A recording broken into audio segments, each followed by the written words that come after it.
King Zephyrin stood by the large window in his palace. His blue skin glowed softly in the dim room. He looked at the empty throne next to his own. It had been 20 years since his daughter disappeared. 20 long years of hoping and waiting. The king's 4 tendrils moved gently as he thought about Princess Lyra. She had gone on a simple trip to visit the outer planets. Her ship never returned. The search teams found nothing. Not even a piece of her ship. It was as if she had simply vanished from the universe. Every day King Zephyrin came to this spot. Every day he looked at her empty throne. The luminary people needed their princess. He needed his daughter.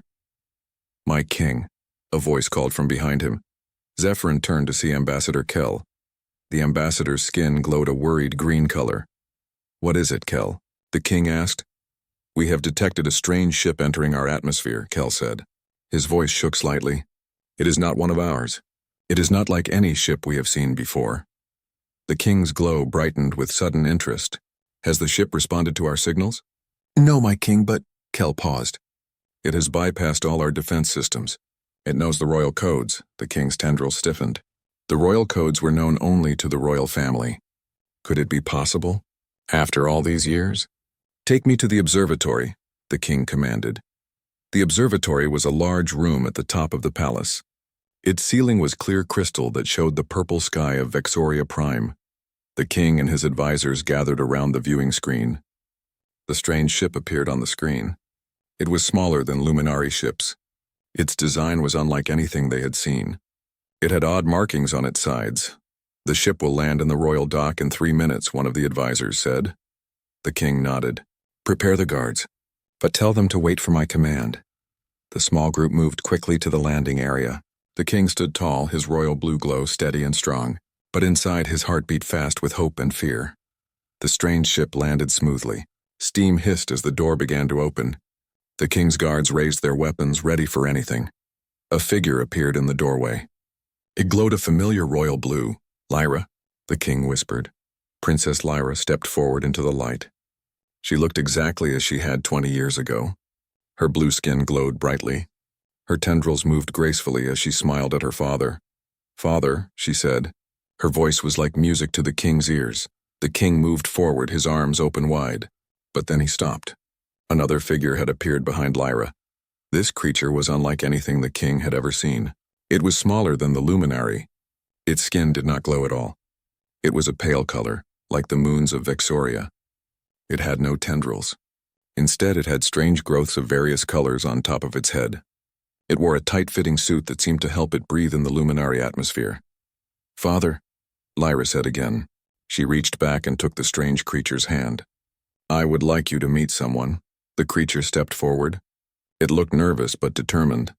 "Hello, Your Majesty," it said in a voice that sounded oddly flat to luminary ears. "My name is Mackenzie Sutton. I'm a human from planet Earth." The king stared at the human. "What is this, Lyra? Where have you been? How are you still so young after 20 years? Lyra smiled sadly. "It's a long story, Father. But time works differently where I've been. For me, it has only been 3 years, and this human?" the king asked. "Mackenzie saved my life," Lyra said simply. "And now we've come to save yours." The king's glow dimmed with confusion. "Save mine? What danger am I in?" Mackenzie stepped forward. "Your Majesty, your entire world is in danger. All Luminari are in danger. The Voidborn have returned." The room fell silent. Even the guards lowered their weapons in shock.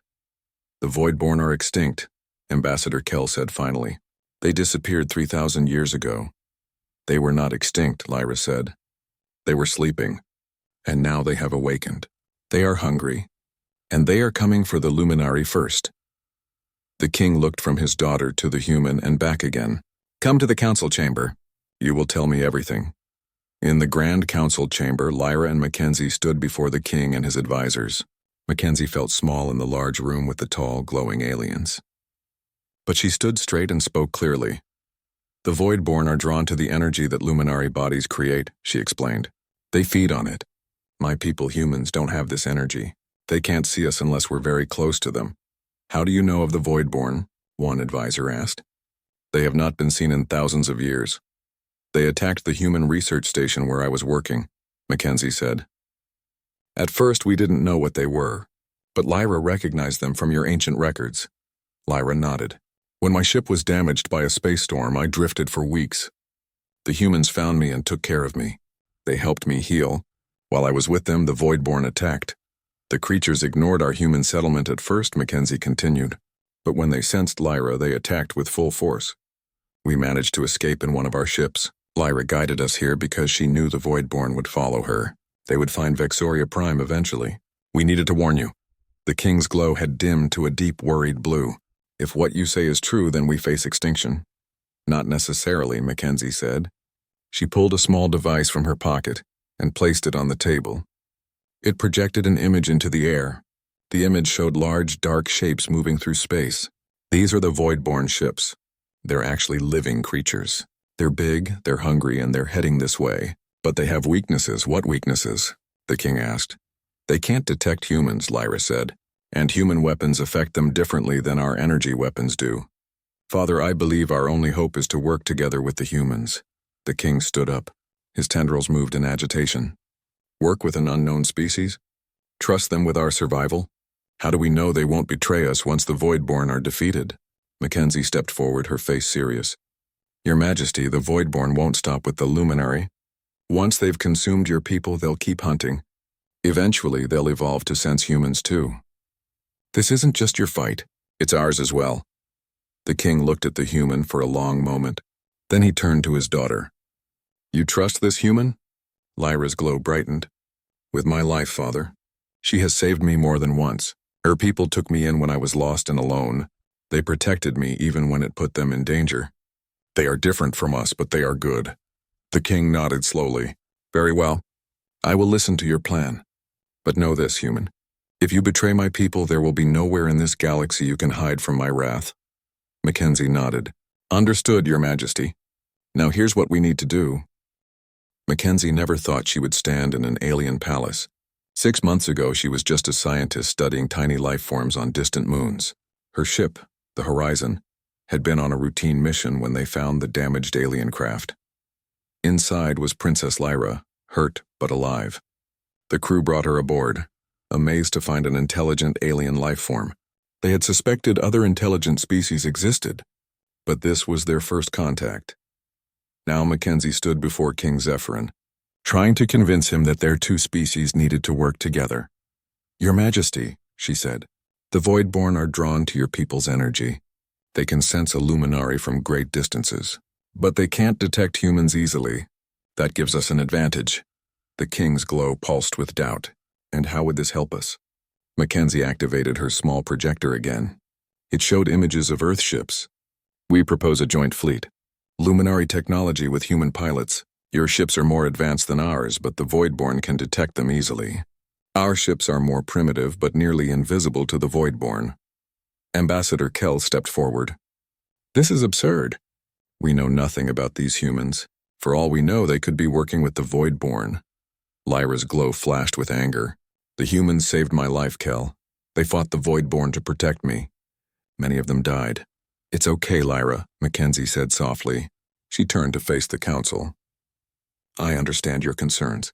You have no reason to trust us, but we brought Princess Lyra home safely. We could have kept her, studied her, learned your secrets. Instead, we helped her return to warn you. The king studied Mackenzie closely. His tendrils moved slowly as he thought. You say the Voidborn have already destroyed 3 outposts? Yes, Mackenzie nodded. All in what you call the Epsilon Corridor.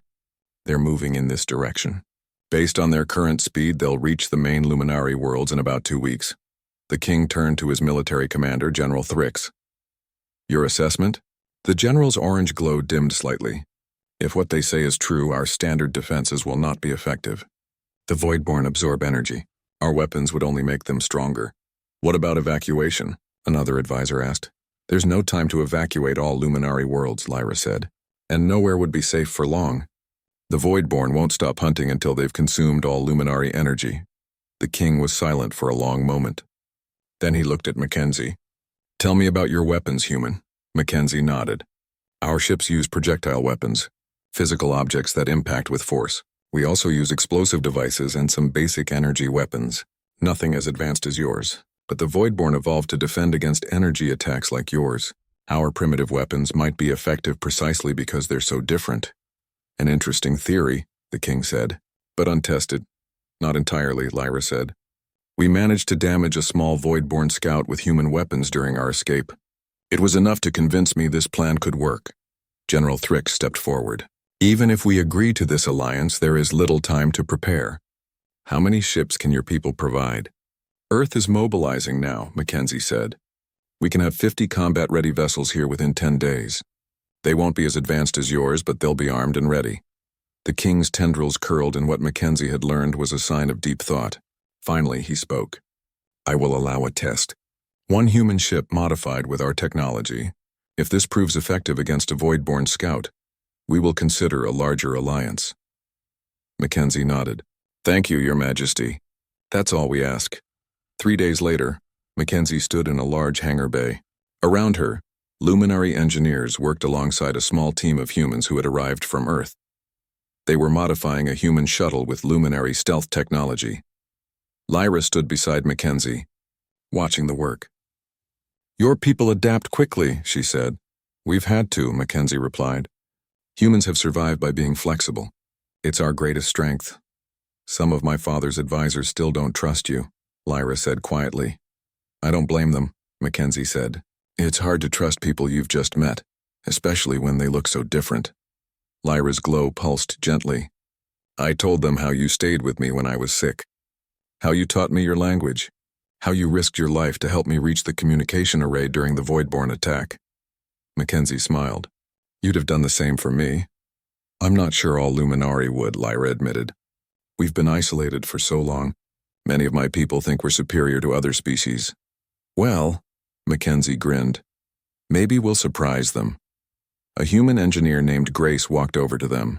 She had been working closely with the Luminari engineers. We're ready for the test flight, she said. The stealth systems are installed. Mackenzie nodded. Let's hope they work.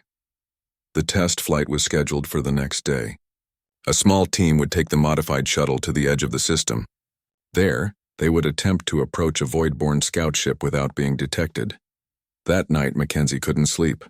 She stood at the window of her guest room in the palace, looking at the strange stars above Vexoria Prime. The 3 moons glowed softly in the night sky.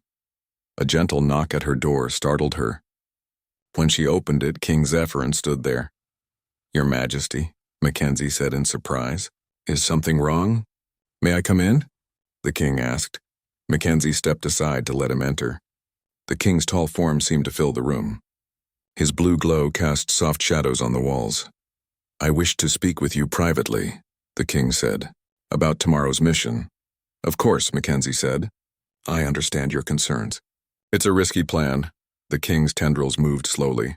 My daughter tells me you volunteered to pilot the shuttle. Mackenzie nodded. I did. I know the Voidborn better than most humans. I've seen them up close. It is a dangerous mission, the king said. The scout ships are smaller than the main Voidborn fleet, but still deadly. I know the risks, Mackenzie said simply. The king was silent for a moment. Then he spoke softly. When Lyra disappeared, it nearly destroyed me. For 20 years, I led my people with half a heart. Now she has returned, and I find myself facing a threat that could destroy not just my daughter, but all my people. We'll stop them, Mackenzie said firmly. Together. Perhaps, the king said. But first I must know something. He looked directly at Mackenzie, his glow intensifying. Why are you doing this? Why risk your life for a people not your own? Mackenzie thought carefully before answering. When we found Lyra, she was afraid of us. She thought we might hurt her. But as she learned about us, that fear faded. She saw that despite our differences, we share many of the same values. We care for our families. We strive to learn and grow. We protect those who need protection. She paused. The Voidborn don't care about anything except feeding. They destroy without thought. If we don't stop them, they'll consume everything in their path. Maybe not today, maybe not for years, but eventually they'll threaten Earth too. The king nodded slowly, a wise answer, and perhaps a true one. His glow softened. My daughter trusts you completely. She says you have a good heart. She's a good judge of character, Mackenzie said with a small smile. Yes, the king agreed. She always has been. He moved toward the door, then stopped. Be careful tomorrow, Mackenzie Sutton. Return safely. My daughter would be very sad to lose her friend. After the king left, Mackenzie returned to the window. The mission tomorrow would be dangerous. But now they had a chance. A chance to stop the Voidborn before they could destroy both their worlds. The next morning, Mackenzie boarded the modified shuttle with Lyra, Grace, and 2 Luminary pilots. The small ship lifted off smoothly from the palace landing pad and headed toward space. Stealth systems are working, Grace reported from her station. The Luminary technology is fully integrated with our systems. Good, Mackenzie said. Let's hope the Voidborn can't see through it. As they left the atmosphere of Vexoria Prime, Mackenzie felt a mix of fear and determination. Their 2 species, so different in many ways, were now working together against a common enemy. Whether it would be enough remained to be seen. The shuttle headed toward the outer reaches of the system, where scout ships from the Voidborn fleet had been detected. What they discovered there would determine the fate of 2 worlds. 2 weeks had passed since the test mission. Mackenzie stood in the Grand Council chamber, now filled with both Luminary leaders and human officers. The test had been a success. The modified shuttle had approached a Voidborn scout ship without being detected. They had even managed to damage it with human weapons before escaping. Now a full alliance was forming. Admiral Catherine Byers from Earth stood beside King Zephyrin. She was tall for a human, with short gray hair and a serious face. The combined fleet will be ready in 3 days, Admiral Byers reported. 53 human vessels and 30 Luminary cruisers, all modified with our joint technology. King Zephyrin nodded. His blue glow was steady and strong. The Voidborn fleet continues to advance. They have destroyed another outpost in the Tau sector. Mackenzie studied the holographic map in the center of the room. Red dots showed the Voidborn ships moving steadily toward Luminary space. There were hundreds of them now. Their main fleet will reach the Proxima Gateway in 7 days, she said. Once they secure that position, they can attack both our worlds at once. General Thrix, the Luminary military commander, stepped forward. His orange glow pulsed with concern. The human weapons performed well against a scout ship, but the main fleet includes much larger vessels. Will your weapons be effective against them? Admiral Byers nodded confidently. We've improved our weapons based on what we learned from the test mission. Our largest missiles now carry multiple warheads designed to target the Voidborn sensory organs. And the Luminary stealth technology has been installed on all human ships, added Grace, who had been promoted to chief engineer for the mission. Our pilots have been training with the new systems for 10 days straight. Lyra stood next to Mackenzie. She now served as the official translator between the 2 species. Some technical terms didn't translate well between their languages. The key is to strike before they reach the Proxima Gateway, Lyra explained. If we can catch them in open space, we'll have room to maneuver. The meeting continued for hours as they finalized their battle plans. When it was over, Mackenzie walked with Lyra to the large hangar bay where human engineers worked with Luminary technicians. The hangar was filled with activity. Human fighters were being fitted with Luminary energy shields. Luminary cruisers were being modified to carry human weapons. The 2 technologies were very different, but they were finding ways to make them work together. Your people have come a long way in a short time, Lyra observed.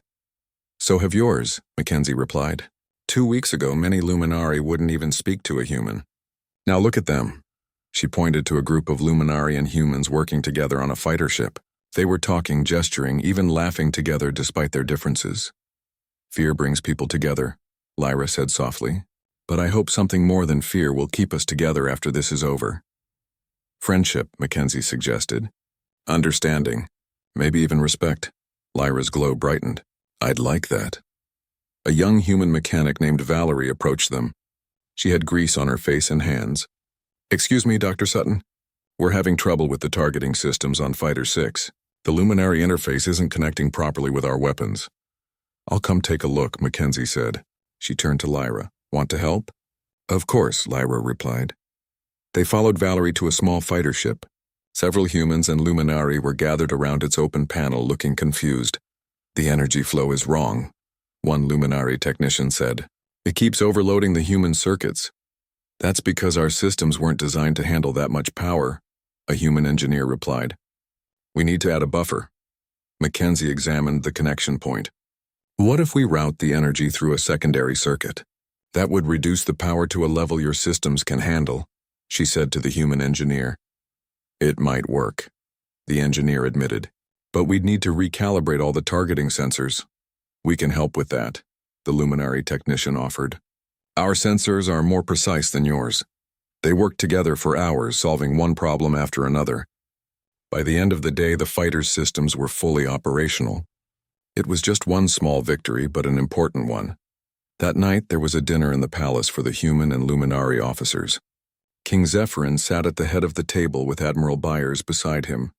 Luminary food was very different from human food, but the palace chefs had worked hard to create dishes that both species could enjoy. To our alliance, the king said, raising his glass in a toast. May it bring victory against the Voidborn. Everyone raised their glasses. Mackenzie sat between Lyra and Grace. Across from them sat General Thrix and several other luminary officers. Tell me, Dr. Sutton, General Thrix said, on your world, do you often form alliances with other species? You're the first intelligent alien species we've encountered, Mackenzie admitted. Until we found Princess Lyra, many humans weren't sure other intelligent life existed. Really? The general seemed surprised. The galaxy is full of intelligent species. The Luminari have known this for thousands of years. We're still pretty new to space travel, Grace explained. Our first moon landing was less than 100 years ago. The Luminari officers looked at each other in surprise. So young, one murmured. Yet they have accomplished much in that short time, Lyra pointed out. Their adaptability is remarkable. Indeed, the king agreed. Perhaps that adaptability will be the key to defeating the Voidborn. After dinner, Mackenzie walked through the palace gardens with Admiral Byers. The plants glowed softly in the dark, creating a magical atmosphere. Do you think we can win this fight, Mackenzie? The Admiral asked quietly. I think we have a chance, Mackenzie replied honestly. The Voidborn are powerful, but they've never faced an enemy like us before.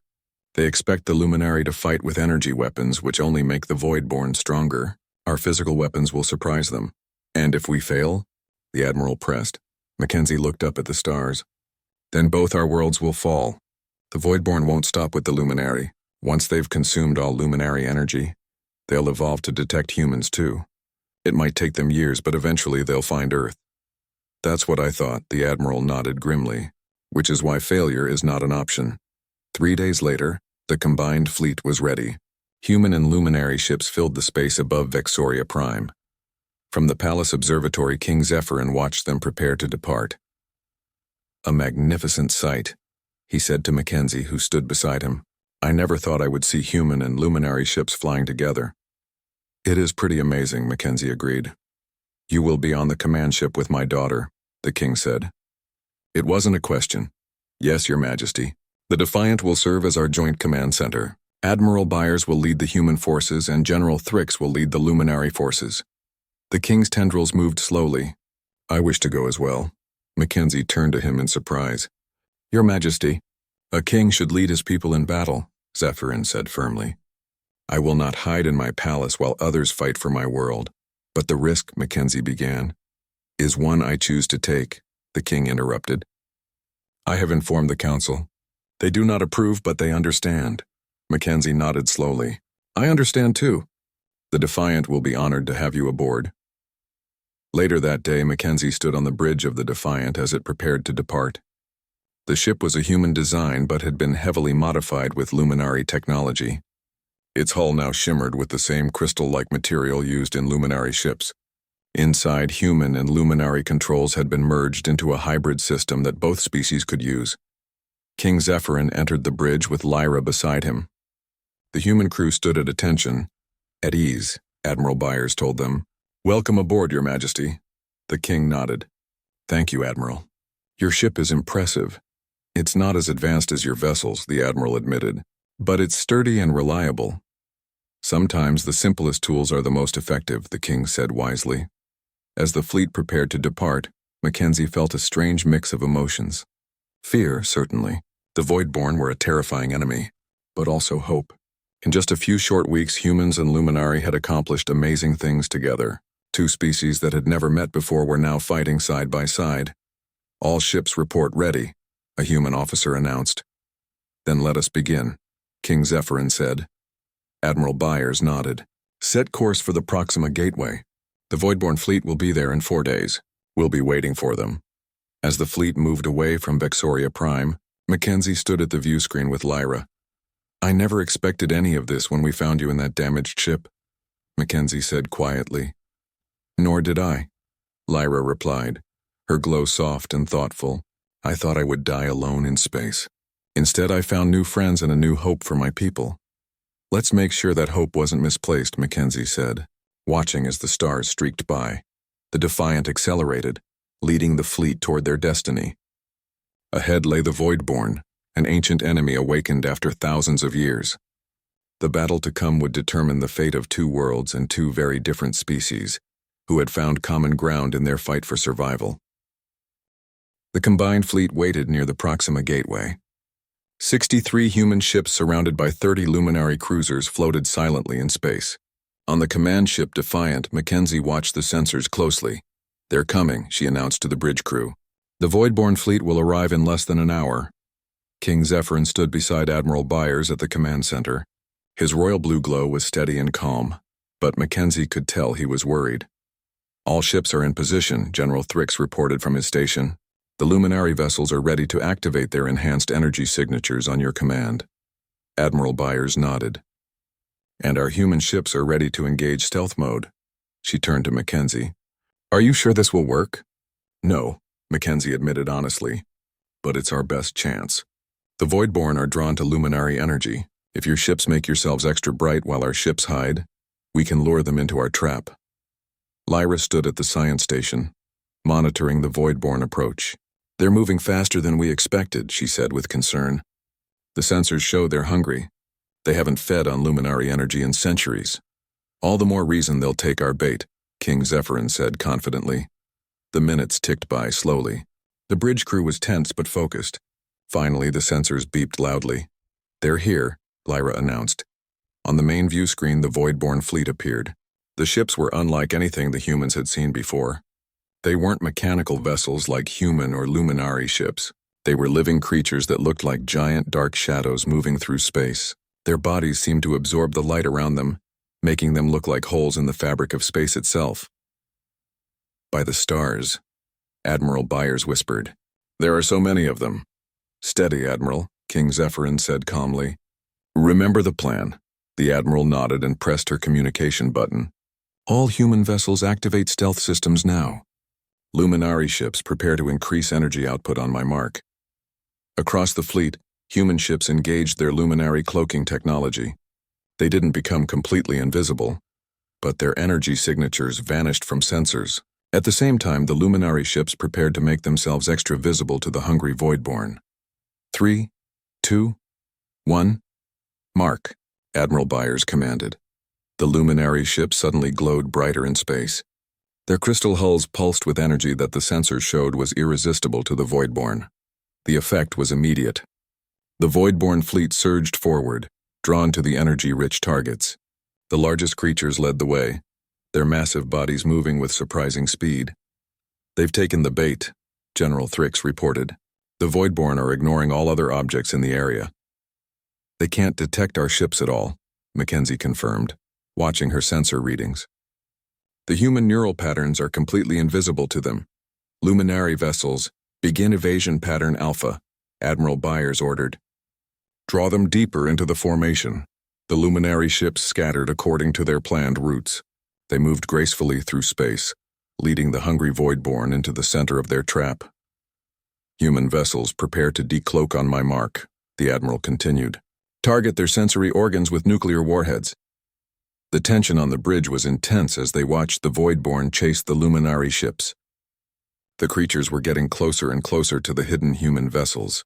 Now, Admiral Byers shouted. The human ships suddenly appeared behind the distracted Voidborn.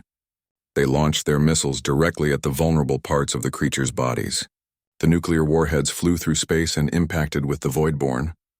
Bright explosions lit up the darkness of space. The Voidborn writhed in silent agony, their dark bodies twisting and turning as the weapons damaged their sensitive organs. Direct hits on multiple targets, a human officer reported excitedly. The Voidborn are disoriented. Luminary vessels attack pattern Beta, General Thrix commanded. Target the wounded creatures. The luminary ships swooped in, firing modified weapons that wouldn't feed the Voidborn's hunger. More of the dark creatures were damaged or destroyed. It's working, Grace shouted from her engineering station. The Voidborn can't adapt to our combined attack. But the victory was short-lived. At the rear of the Voidborn fleet, a massive shape began to move forward. It was easily 10 times larger than any of the other creatures, a behemoth the size of a small moon. What is that? Admiral Byers asked in alarm. The Voidborn Queen, Lyra said, her glow dimming with fear. The ancient texts mentioned her, but I didn't think she was real. The massive creature pulsed with dark energy. Suddenly, the smaller Voidborn began to change. New organs appeared on their bodies, evolving before the fleet's eyes. They're adapting, Mackenzie shouted as her sensors showed the changes. They're developing new sensory organs that can detect human brain patterns. All human vessels. Increase distance from Voidborn fleet, Admiral Byers ordered urgently. Maintain stealth mode and retreat to safe distance. But it was too late for some of the human ships. The newly evolved Voidborn turned toward them, no longer blind to their presence. Long tendrils shot out from the dark bodies, wrapping around several human vessels and crushing their hulls. The luminary cruiser Solaris is under attack, General Thrix reported grimly. They've breached her hull. The Voidborn are draining her energy, Lyra added, watching the readings with horror. They're consuming the crew's life force. All around the fleet, the battle was turning. The Voidborn, now able to detect both species, attacked with renewed fury. Their hunger seemed to grow with each luminary ship they drained. We need to retreat and regroup, Admiral Byers decided. All ships fall back to Rally Point Omega. The fleet began to withdraw, but the Voidborn pursued relentlessly. Several more ships, both human and Luminari, were caught and destroyed. Suddenly, the Defiant shuddered violently. The lights flickered and alarms blared throughout the ship. We've been hit, Grace shouted from engineering. Hull breach on decks 5 through 7. Seal those sections, Admiral Byers commanded. Reroute power to emergency systems. Another impact rocked the ship. Mackenzie was thrown from her station, landing hard on the deck. Smoke filled the bridge as control panels exploded. Engines are failing, a human officer reported through the chaos. Weapon systems offline. King Zephyrin helped Mackenzie to her feet. Are you hurt? He asked with genuine concern. I'm okay, she assured him, though blood trickled from a cut on her forehead. But we need to get to the auxiliary control room. The bridge is too damaged. The king nodded. Lead the way. Mackenzie, Lyra, the king, and several officers made their way through the smoke-filled corridors of the damaged ship. Emergency lights cast an eerie red glow over everything. Crew members rushed past them, heading to battle stations or to help the wounded. They reached the auxiliary control room to find Admiral Byers already there, issuing commands. Status report, she demanded as they entered. The fleet is in retreat, a communications officer reported, but we've lost 13 human vessels and 7 luminary cruisers. And the Voidborn? King Zephyrin asked. We destroyed perhaps 30 of the smaller ones, General Thrix said, joining them in the control room. But hundreds remain, including the Queen, and they're evolving rapidly to counter our weapons. Mackenzie studied the tactical display. The situation was grim. The Voidborn fleet now surrounded the retreat path, cutting off many of their ships. The Queen remained at the center, pulsing with dark energy that seemed to strengthen the other creatures. There has to be a way to stop them, Mackenzie said, thinking desperately. Every species has a weakness. Perhaps we could overload their senses, Lyra suggested. Create an energy signature so powerful it overwhelms them. That might work on the smaller ones, Admiral Byers said. But the Queen, she's too powerful. A young human officer approached them. Dr. Sutton, I've been analyzing the sensor data from the battle. There's something strange about the Queen's energy pattern. Mackenzie looked at the officer's data pad. The readings showed unusual fluctuations in the massive creature's energy field. It's almost as if... Mackenzie's eyes widened. She's not just feeding on energy. She's converting it somehow. Converting it to what? King Zephyrin asked. I'm not sure, Mackenzie admitted, but it might explain how the Voidborn evolved so quickly. The Queen absorbs energy and uses it to change her children. Lyra studied the readings. If that's true, then perhaps we could use it against her. Give her energy she can't convert. Like what? Admiral Byers asked skeptically. Mackenzie's mind raced. Then she remembered something from the ancient luminary texts about the Voidborn. The text mentioned that the Voidborn feed on normal luminary energy. But royal luminary energy is different, isn't it? Lyra and her father exchanged looks. Yes, the king said slowly. The royal line has a unique energy signature. It's more powerful, more concentrated. Could that be why they hunted Lyra so aggressively when they found her on Earth? Mackenzie asked. Not just because she's Luminary, but because she's royal? It's possible, Lyra agreed. But how does that help us? Mackenzie turned to the tactical display again, a plan forming in her mind. What if we could create an energy signature the Queen can't resist? Something so powerful she focuses all her attention on it, ignoring everything else? A small shuttle raced away from the damaged Defiant. Inside, Mackenzie checked the systems of their hastily built device. Lyra lay inside a special chamber designed to amplify her royal luminary energy. All systems are functioning, Mackenzie reported. The amplifier is stable. Olivia, their pilot, guided the shuttle through the chaos of battle. She was one of Earth's best pilots with steady hands and nerves of steel. We need to get closer to the Queen, Olivia said, but not too close. Those tentacles could crush us instantly. Through the view screen, they could see the massive Voidborn Queen. She was enormous, like a living black hole in space. Smaller Voidborn creatures swarmed around her, attacking the retreating fleet. The evacuation ships have launched from the Defiant, Mackenzie said, reading the reports coming in. King Zephyrin is safely away. He didn't want to leave, Lyra said softly from her chamber. He wanted to stay with me. You convinced him he was needed to lead the survivors, Mackenzie reminded her. You did the right thing. Lyra's blue glow pulsed gently. I know. But still it was hard to say goodbye. Mackenzie checked the amplifier again. The device was a combination of human and luminary technology, built in just a few hours by the best engineers from both species. It would increase Lyra's natural energy signature by 1,000 times, creating an irresistible lure for the Voidborn Queen. Once we activate this, we'll have about 40 seconds to get away, Mackenzie explained. The device will detach from the shuttle and continue broadcasting Lyra's amplified signature. If there is a safe distance, Olivia muttered from the pilot's seat. Mackenzie knew what she meant. The plan was risky. The Queen might not take the bait. Or worse, she might detect their shuttle and attack before they could activate the device. King Zephyrin's voice came through the communication system. The evacuation ships are away. We've saved as many as we could. Mackenzie looked at Lyra. It's time.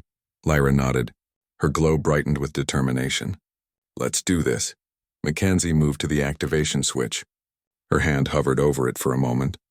Your father should never have had to lose you twice, she said softly.